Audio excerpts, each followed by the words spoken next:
Na ukisikia mtu anakuambia ku-celebrate, ina maana kuna mambo aliyafanya akapata ushindi, ndio anafurahia huo ushindi ambao kaupata. Kabisa. Iko hivyo. Kuna wakati mwingine Ndio?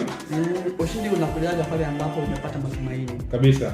Ushindi unaanza kusherehekea au kushangilia pale ambapo unahisi labda mbeleni nitapata kitu fulani. Kabisa. Ndipo ushindi unakuanzaga hapo. Na hiyo ndio tafsiri ya maana, hata kama ushindi bado hujaupata, lakini unahisi moyoni kwamba baadaye nitapata ushindi. Unaanza kushangilia kuanzia hapo, unaanza kuhisi mbeleni nitapata ushindi.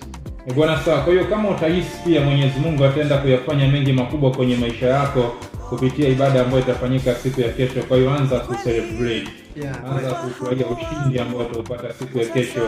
Ukifika pale Kimara, Temboni, Ngomeni kwa kuhani na mwalimu Musa Richard Omwacha celebration. Nakupa nafasi ya kusikiliza, nikirejea hapa mengi makubwa utayasikia.